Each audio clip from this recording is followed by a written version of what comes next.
کہ ہمارے ملک میں عورتوں سے یہ برتاؤ کیا جو کیا جا رہا ہے آج، صرف اس لیے کہ وہ یہی نہیں تحریک انصاف کی کوئی ممبرز ہوں یا کوئی آفس بیرر ہو، جو ٹویٹ بھی کرتی ہیں، جو حمایتی بھی ہیں، جو ووٹر بھی ہیں، ان کا بھی پتہ چلتا ہے، ان کو پکڑ لیتے ہیں۔ تو ایک اسلم اقبال نے ایک لیٹر لکھا ہے، یہ جو سی سی پی او ہے اور یہ آئی جی ہے اور یہ جو چیف منسٹر ہے اس وقت پنجاب کا، یہ پڑھنے والا ہے، میں نے اس کو آج ٹویٹ بھی کیا ہے۔ اس نے بتایا کہ اس کے سارے گھر کے اوپر کیسا ظلم ہو رہا ہے، اس کی 80 سالہ والدہ کی بھی پرواہ نہیں کی گئی، وہ آکسیجن کے اوپر ہے، ادھر گھس گئے، اس سے بدتمیزی کی، کیونکہ اسلم اقبال چھپے ہوئے ہیں۔ ان کے بھائیوں سے کیا کیا، کاروبار سے کیا کیا، کاروبار بند کر دیے، بھائیوں کے گھروں میں چلے گئے، ایک بھائی کا جو باہر سے کوئی اس کا بیٹا آیا ہوا تھا، اس کو جا کے الیکٹرک شاک لگائے، اس کا بازو نہیں کام کر رہا، وہ دبئی میں علاج کروا رہا ہے۔ یعنی سارے خاندان کو، ان کی بزنس کو جس طرح انہوں نے صرف اس لیے کہ میاں اسلم کسی طرح نکل کے اور کہہ دے کہ میں 9 مئی کے خلاف ہوں اور میں فوج کے ساتھ ہوں اور میں پی ٹی آئی چھوڑا ہوں، اس کے لیے یہ سارا کچھ کیا جا رہا ہے۔ حماد اظہر کے میاں اظہر ایک پاکستان کی سیاست، پنجاب کی سیاست میں ایک وہ عزت دار نام ہے جس کی سب اس کے مخالف بھی تعریف کرتے ہیں۔ 84 سال کے میاں اظہر جن کو کئی بیماریاں ہیں، ان کی طبیعت نہیں ٹھیک، ان کو اٹھا کے لے گئے کیونکہ حماد اظہر نہیں تھا۔ باقی لوگوں کے گھروں میں گھس کے، یعنی جو میں کہانیاں سن رہا ہوں، کراچی کے اندر بھی بات ہو رہی تھی، کراچی میں تو کچھ ہوا ہی نہیں، کراچی میں کیوں جا کے لوگوں کو اٹھانا شروع کر دیا، کراچی کے اندر وہیں چھاپے پڑ رہے ہیں، لوگوں کو جیلوں میں ڈال رہا ہے، اور وہاں بیٹھا ہوا آصف زرداری جو ساری زندگی اس نے صرف ایک کام کیا ہے، مخالفوں کو کرش کیا ہے، مخالفوں کو ختم کیا ہے، جھوٹے کیسز، اور جو خریدا جاتا ہے اس کو خرید لیتا ہے، باقی ساروں کو وہ ختم کرتا ہے جو مافیاز کرتے ہیں۔ وہاں کیا جا رہا ہے، ہر ایک کے اوپر ایف آئی آر ہے، لوگ چھپے ہوئے ہیں، اور صرف ایک کہ آپ جرا پارٹی چھوڑ دیں تب وہ ٹھیک ان کو نکل جاتا ہے۔ یہ بھی سوچ لیں کہ آج ہمارے انصاف کے نظام، یعنی یہ کیسے کوئی اس طرح کہ آپ کے اوپر ہر قسم کا کیس ہے، دہشت گردی کا سب کیس لگا ہوا ہے، جیسے آپ نے کہا میں پارٹی چھوڑوں کیس ختم۔ کہ کیا ہماری عدلیہ، ہماری لیگل کمیونٹی یہ نہیں دیکھ رہی کیا ہو رہا ہے؟ کیونکہ یہ تو سارے دنیا میں کسی بھی قانون یہ اجازت نہیں دیتا۔ تو اس کے علاوہ، ان کے علاوہ میں صرف یہ بتانا چاہتا ہوں کہ کراچی کے اندر جس طرح لوگوں کو انہوں نے جیلوں میں ڈالا ہوا ہے، اور جو مجھے سب سے زیادہ تک لوگوں کو جیل کے اندر جگہ، تو وہاں 60 لوگ بھرے ہوئے ہیں، کئیوں کو کھڑا ہوتے ہیں، کھانا کئیوں نے کا کھانا دیا، کئیوں کے پیٹ خراب ہو گئے ہیں۔ یعنی ان کنڈیشنز کے اندر سیاسی ورکرز کو رکھا ہوا ہے، جو سب سے شرمناک، کیونکہ کوئی مجرم نہیں ہے یہاں، اتنے بڑے مجرم جنہوں نے اربوں روپے کا اس ملک کو نقصان کر کے پھر منی لانڈرنگ کر کے ملک سے پیسہ باہر بھیجا ہوا ہے۔ کیا ان کی ایسی ٹریٹمنٹ کسی کی تھی؟ کیسز تو پرانے بنے ہوئے تھے، کیا کسی کو ایسے رکھا گیا تھا؟ تو یہ سارا پلان بنا ہوا ہے صرف ایک پارٹی کو ختم کرنے کے لیے۔ تو یہ پارٹی کو ختم کرتے کرتے کیا یہ جو اس وقت طاقت میں بیٹھے ہوئے ہیں، ان کو اندازہ ہے کہ یہ پاکستان کیا کر رہے ہیں؟ کیونکہ ملک، دنیا میں ملک کھڑا ہوتا ہے رول آف لا پہ۔ جس وقت اس ملک کا رول آف لا ختم ہوتا ہے، اس کو بنانا ریپبلک کہتے ہیں۔ ہمارا ملک اب بنانا ریپبلک ہے، جدھر کوئی قانون نہیں ہے، جدھر کمزور کو کوئی طاقتور سے اس وقت تحفظ دینے والا نہیں ہے۔ میں تو صرف سلام کرتا ہوں ان ججز کو کہ وہ سارے پریشر کے باوجود آج وہ پھر بھی کھڑے ہیں، لیکن پوری طرح پریشر ڈالا ہوا ہے ججز کے اوپر۔ اور میں پھر سے بتاؤں کہ اس طرح کا کوئی نیچے نہیں گرتا، ان کی فائلیں بنائی ہوئی ہیں، کوئی ہر کس بلیک میل کرنے کے لیے کہ جی آپ کی ہمیں، بچوں پہ آ گئے ہیں، گھروں پہ آ گئے ہیں، خواتین کے اوپر آ گئے ہیں۔ میں نے ایک بتایا بھی کہ ایک ہمارے ممبر نے چھوڑی پارٹی تو اس نے کہا جی میں یہ برداشت نہیں کر سکتا، اب تک تو میری بزنس پہ تھا، اب میرے گھر پہ پہنچ گئے، ہماری عورتوں پہ پہنچ گئے، میں نہیں برداشت کر سکتا۔ تو اس لیول کے اوپر اس وقت اس ملک میں ظلم ہو رہا ہے۔ میں صرف یہ بتا دوں کہ یہ جو کلیکٹیو پنشمنٹ ہے، یعنی آپ ایک فرد کو پکڑنے جا رہے ہیں، اس نے کوئی جرم بھی کیا ہو تو کوئی دنیا کا قانون اجازت نہیں دیتا کہ جو باقی اس کے رشتہ داروں کو اٹھا لیں۔ یہ کلیکٹیو پنشمنٹ آج کل کے دور میں صرف ایک ملک میں ہے، اسرائیل میں، اور وہ کس سے کرتے ہیں؟ وہ فلسطینیوں سے کرتے ہیں، اپنے لوگوں سے نہیں کرتے، اسرائیلیوں سے نہیں کرتے، وہ فلسطینیوں سے یہ کرتے ہیں۔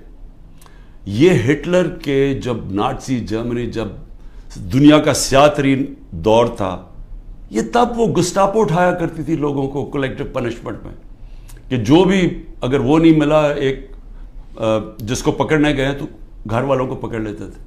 یہ سٹالن کا جو بڑی سخت ڈکٹیٹرشپ تھی سوویت یونین کی، یہ سٹالن کی ڈکٹیٹرشپ کے اندر اس طرح کی چیزیں ہوتی تھی۔ یہ صرف چائنا میں ایک دور میں ہوا تھا، ان کے کلچرل ریولوشن کے اندر۔ یہ ہوتا ہی نہیں ہے ایسے۔ یہ کوئی دنیا کا انصاف کا نظام کلیکٹیو پنشمنٹ کی اجازت نہیں دیتا، جو آج پاکستان سے ہو رہی ہے۔ لیکن یہ اب ہو کیا رہا ہے؟ ایک پارٹی کو ختم کرتے ہوئے کہ جی عمران خان کے اوپر کانٹا ڈال دیا، تحریک انصاف کو جیتنے نہیں دینا الیکشن تب ہوں گے جب تحریک انصاف ختم ہو جائے گی، جو کرنے کی کوشش ہو رہی ہے۔ تو میں سوال پوچھتا ہوں کہ اس کے بعد کیا ہوگا؟ میری صرف جو طاقت میں بیٹھے ان سے سوال یہ ہے کہ اس کے بعد کیا ہوگا؟ اگر یہ سارے کام کر کے ملک کے قانون اور عدلیہ کی ساری کریڈیبلٹی ختم کر کے، انصاف کا نظام ختم کر کے، الیکشن کمیشن کی کریڈیبلٹی تو پہلے ہی ختم ہوئی تھی، اس کو جو استعمال کر رہے ہیں صرف ایک پارٹی کو ختم کرنے کے لیے، ایف آئی اے، وہ جس کو پکڑنا تھا، جس کے 16 ارب روپے کے پرائم منسٹر یہ شہباز شریف کے کیسز تھے، وہ تو ختم ہو گئے ہیں، لیکن تحریک انصاف کو ختم کرنے کے لیے وہ ایف آئی اے لگی ہوئی ہے، کوئی کریڈیبلٹی نہیں ہے۔ نیب کو صرف ایک مقصد سے لگایا ہوا ہے، کچھ ڈھونڈو اس کے اوپر، عمران خان کے اوپر، لوگوں کے اوپر، تاکہ کسی طرح ان کو ختم کیا جائے اور باقیوں کو کہو کہ پارٹی چھوڑ دیں۔ ان اداروں کی ساری کریڈیبلٹی ختم ہو چکی ہے۔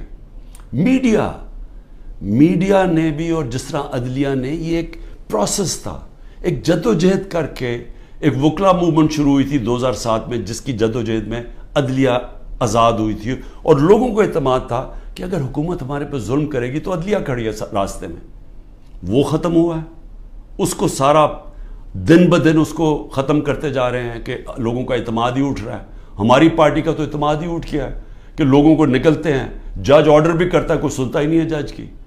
مجھے یہ بتائیں کہ میں نے آئین کو سامنے رکھتے ہوئے میں نے تب یہ فیصلہ کیا کہ ہم یہ پنجاب کی گورنمنٹ نہیں چلا سکتے، یہ گرانے کی کوشش کر رہے تھے، تو ہمارے پاس تو ایک کی میجورٹی سے گورنمنٹ ہماری بچی ہوئی تھی، ہم تو کام کر ہی نہیں سکتے تھے، سارا وقت کوشش ہو رہی تھی گورنمنٹ گرانے کے لیے، پیسہ چل رہا تھا، اوپر سے نامعلوم افراد پورا زور لگا رہے تھے گورنمنٹ گرانے کے لیے۔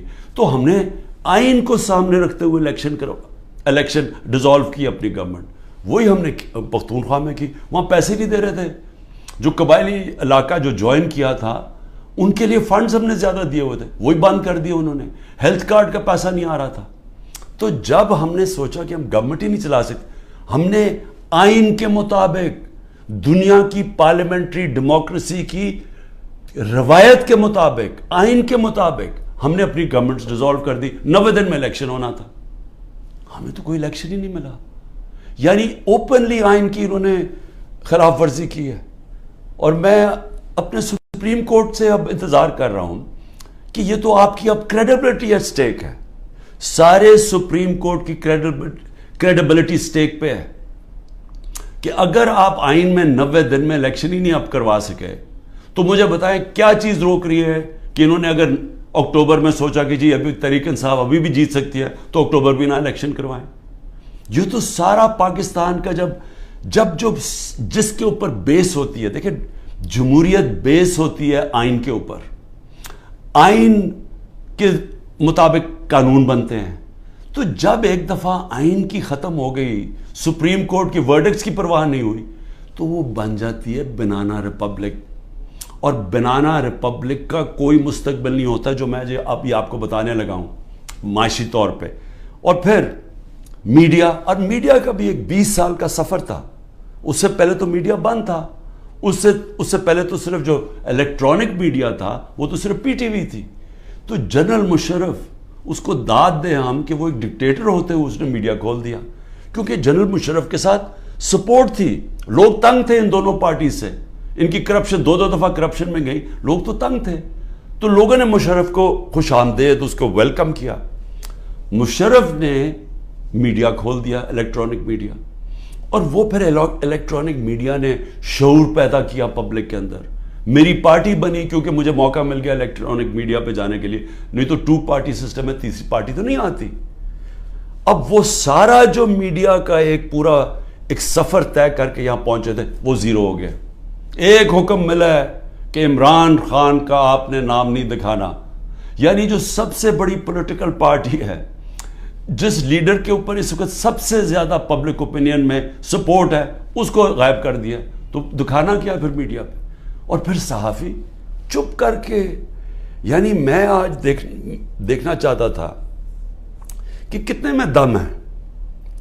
کیا واقعی آپ آزادی رائے اور آزادی میڈیا کے ساتھ کھڑے تھے، یا آپ کو کتنوں کو صرف یہ آزادی رائے کے پیچھے چھپ کے ایجنڈاز کے اوپر کام کر رہے تھے، اور مالکان کے جو ایجنڈاز ہیں ان کے اوپر کام کر رہے تھے، اور مالکان ان سے فائدہ اٹھاتے ہیں.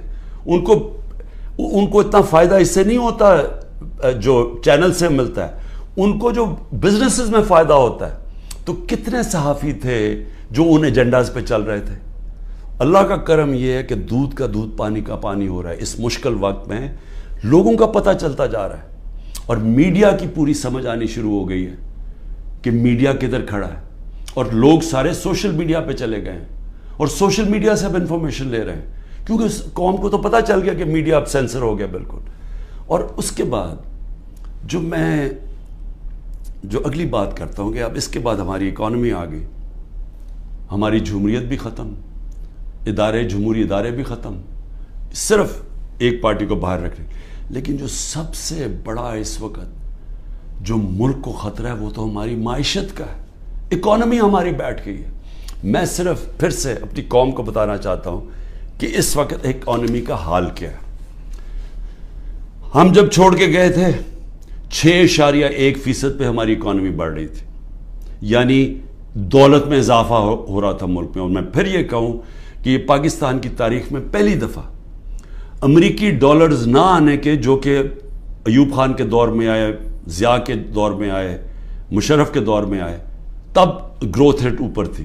یہ پہلی دفعہ ہے کہ 2 سال ہماری ایوریج 6% پہ اکانومی گزری، کوئی باہر سے ڈالر نہیں آ رہے تھے. آل راؤنڈ انڈسٹری اچھا کر رہی تھی، زراعت اچھا کر رہی تھی، سروسز میں اضافہ ہو رہا تھا. تو جب ملک اوپر جا رہا تھا 6% پہ، ادھر سے سازش کر کے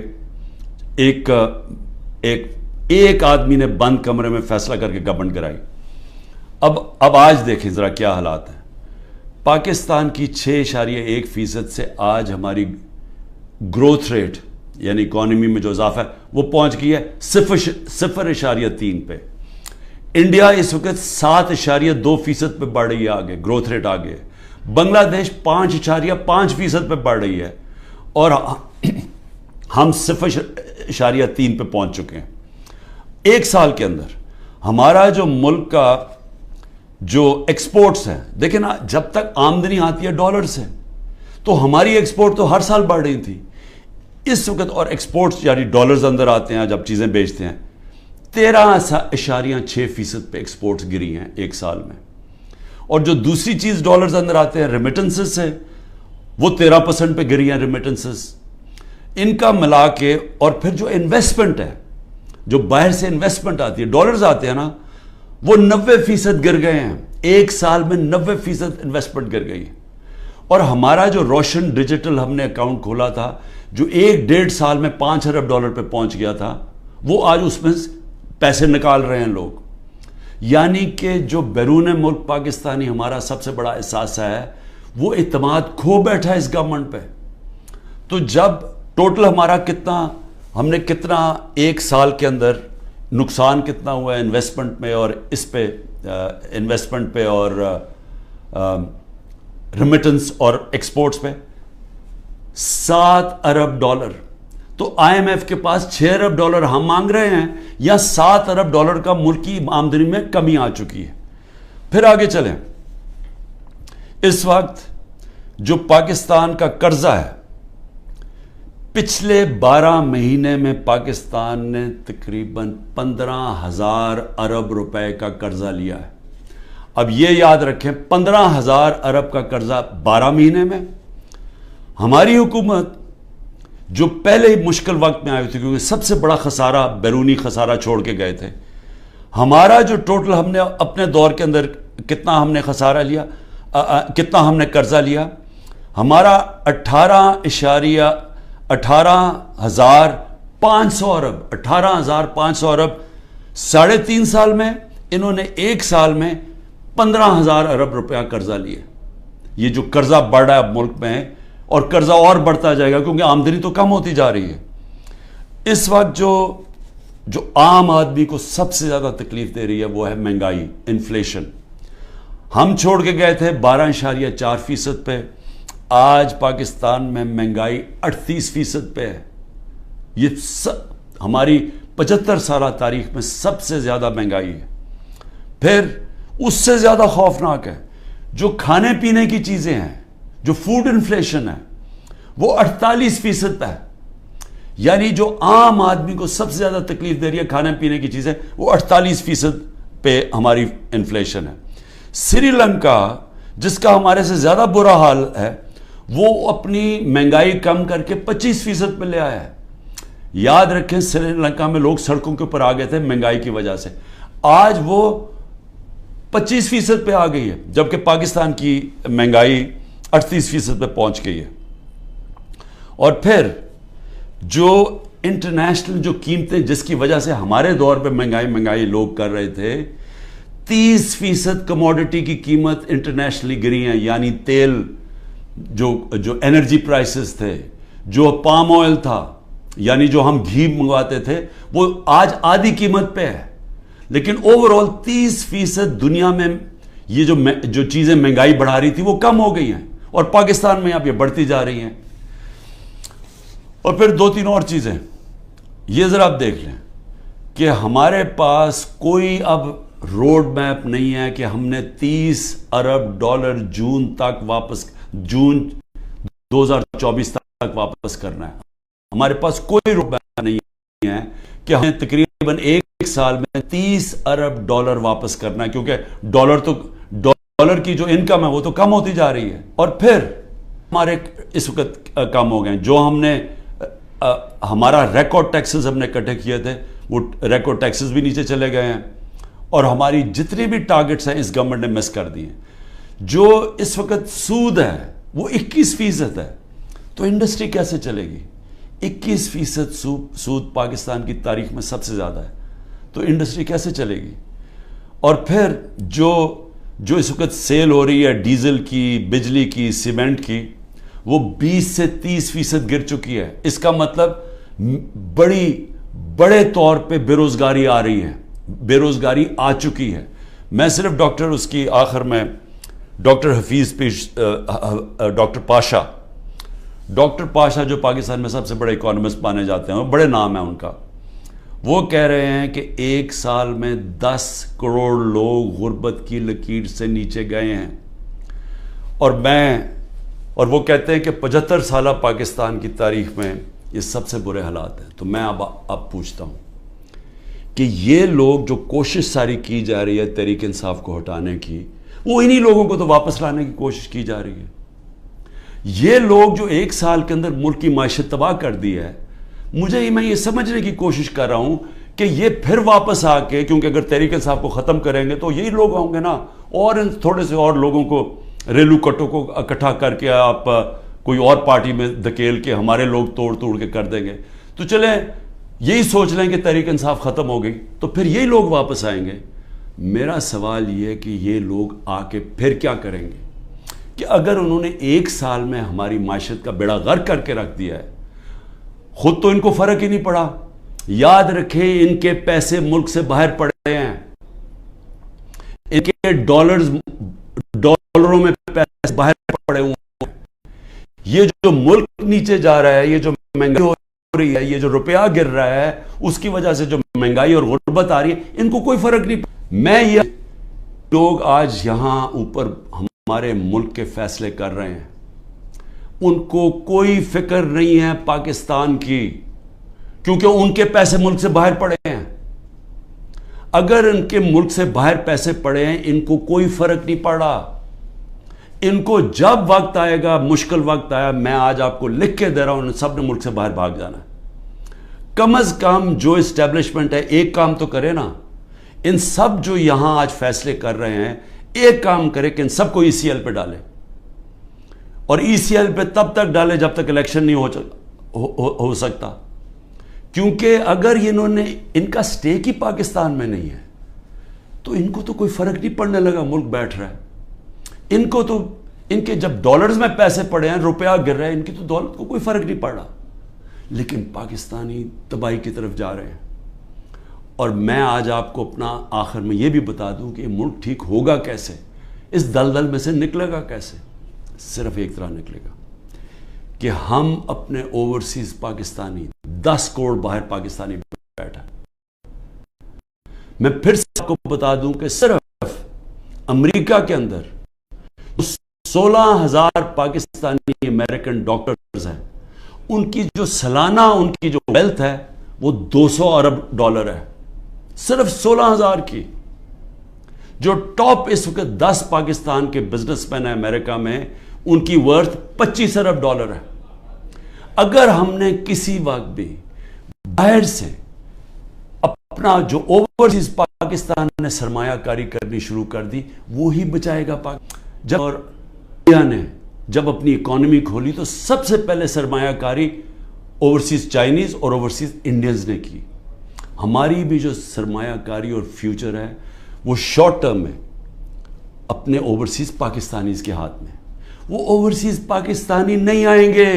یہ جو حرکتیں کی جا رہی ہیں وہ لوگ چھوڑ کے جا رہے ہیں، یہاں سے لوگ پیسہ باہر لے کے جا رہے ہیں۔ اس وقت جو ہمارے پروفیشنلز ہیں وہ چھوڑ کے جا رہے ہیں، قیمتی پروفیشنل جن کے اوپر سرمایہ کاری کر کے ان کو ٹریننگ دے کے، جو جن کے پاس ہنر ہے، ان کے لیے تو دروازے کھلے ہیں دنیا کے، وہ تو کہیں بھی جا سکتے ہیں دنیا میں۔ وہ جب وہ چھوڑ کے جا رہے ہیں، جب ہمارا سرمایہ ملک سے باہر جا رہا ہے، ڈالرز ملک سے باہر جا رہے ہیں، تو یہ ساری حرکتیں اور ہو اس وجہ سے ہے کہ اوپر تو پہلے چور مسلط کر دیے۔ مجھے بتائیں کون ملک سے باہر سے پیسہ لے کے آئے گا اوورسیز پاکستانی، جب وہ دیکھے گا کہ شہباز شریف اور شریف خاندان اور زرداری خاندان ان کے پیسے باہر پڑے ہوئے ہیں؟ کون لے کے آئے گا پاکستان؟ جب ان کو اعتماد پاکستان کی اکانومی میں نہیں ہے تو وہ ان کو کیسے اعتماد آئے گا پاکستان کی اکانومی میں؟ تو کدھر سے آئے گا پیسہ؟ تو شارٹ ٹرم میں تو آنا ہے باہر سے اوورسیز پاکستانی کا پیسہ۔ اوورسیز پاکستانی پیسہ تب لے کے آئے گا جب رول آف لا قائم کریں گے، جو آج ختم کیا جا رہا ہے، جس کی قبر کھودی جا رہی ہے۔ جب تک جسٹس سسٹم میں، ہمارے جسٹس سسٹم میں انویسٹر کو، سرمایہ کار کو اعتماد نہیں ہوگا، پیسہ نہیں آنے لگا، اور جب تک اس ملک میں پیسہ نہیں آئے گا، اپنے ڈالرز نہیں آئیں گے، ہم یہ جو 30 ارب ڈالر ہم نے ایک سال میں دینا ہے، ہم کدھر سے دیں گے؟ ہم تو اور ڈالرز لے رہے ہیں، ہم تو اس وقت IMF سے اور قرضے مانگ رہے ہیں، ہمارے پاس تو سکت ہی نہیں ہے پیسے دینے کی۔ تو اس لیے میں ان سب سے پوچھتا ہوں جو تحریک انصاف کو ختم کر رہے ہیں اور کرنے کی کوشش کر رہے ہیں، ان کو یہ سمجھنا چاہیے کہ ان کے پاس تو اور کوئی روڈ میپ ہی نہیں ہے، وہ تو تباہی کی طرف لے کے جا رہے ہیں۔ جو ان کے پاس تو کوئی سلوشن ہی نہیں ہے، اس کا مسئلے کے حل ہی نہیں ہے۔ ان کا مسئلے کا حل صرف ایک نظر آ رہا ہے کہ تحریک انصاف اور عمران خان کے اوپر کانٹا ڈال جائے، یا وہ تحریک انصاف اور عمران خان کے بغیر۔ لیکن میں پھر آخر میں یہ کہنا چاہتا ہوں، یہ کبھی ہو ہی نہیں سکتا۔ اگر ملک کی سب سے بڑی جماعت جس کا پاس سب سے بڑا ووٹ بینک ہے، آپ جب اس کو جس طرح ختم کر رہے ہیں، آپ پاکستان کی جمہوریت ختم کر رہے ہیں، اور پاکستان کی جمہوریت ختم کرنے کا مطلب آپ مستقبل ختم کر رہے ہیں، آپ آزادی ختم کر رہے ہیں اس ملک کی، آپ لوگوں کو غلام بنا رہے ہیں. یہ جو سارے حربے استعمال کر رہے ہیں یہ اسرائیل غلاموں کے اوپر فلسطینوں کو غلام بنا کے تو یہ حربے استعمال کرتی ہے. یہ کشمیر کے اندر مقبوضہ کشمیر میں ہندوستان کشمیریوں پہ کر رہی ہے یہ چیزیں. یہ اپنے لوگوں پہ کوئی ایسا نہیں کرتا ظلم. اور سب سے بڑی پارٹی کو جب آپ ختم کر رہے ہیں تو پھر سے میں آپ کو کہوں کہ جو آپ کو حربے استعمال کر رہے ہیں اور کرنے پڑیں گے آگے اور کرنے پڑیں گے کیونکہ سب سے بڑا ووٹ بینک ہے وہ کدھر سے ختم ہوگا. تو اس کا مطلب مکمل طور پہ یہ ظلم کا نظام چلتا رہے گا. اور آخر میں جب بھی آپ سمجھیں گے کہ اب پارٹی ختم ہوگی تب الیکشن کروائیں گے وہ جمہوریت ختم ہو جائے گی.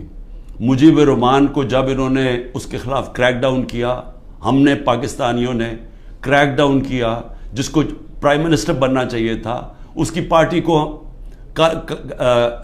بین کر دیا کلعدم کر دیا تو اس کے بعد جو الیکشن کروایا اس کی کیا حیثیت تھی؟ کیا وہ ایسٹ پاکستان کے لوگوں نے مانا تھا وہ جو الیکشن کے بعد لوگ سامنے آئے تھے؟ کسی نے کوئی بھی ان میں سے بچا تھا جیسی واپس جب ان کے پاس ان کو وہ آزاد ہو گئے ہمارے سے؟ تو یہ بھی جو لوگ آپ الیکشن کروائیں گے یہ ریلو کٹوں کی اور یہ جو سارے چوروں کو اور یہ جو سب اکٹھے ہوئے ہیں منی لانڈررز یہ جو ملک میں سزائے یافتہ بیل کے اوپر لوگ تو جب اب کیا آپ کا خیال ہے کہ اس سے قوم مان جائے گی؟ ان کی کیا قوم ان کی حکومت مان جائے گی؟ وہ آج ہی نہیں مان رہی. وہ اتنے ڈرے ہوئے ہیں کہ سب کچھ ہو کے بھی وہ تو الیکشن سے بھاگ رہے ہیں. 10,000 ورکر بھی اندر ہیں پھر بھی ڈرے ہوئے ہیں الیکشن کروانے میں پھر بھی کہہ رہے ہیں کہ اگلی مارچ تک الیکشن ہوگا.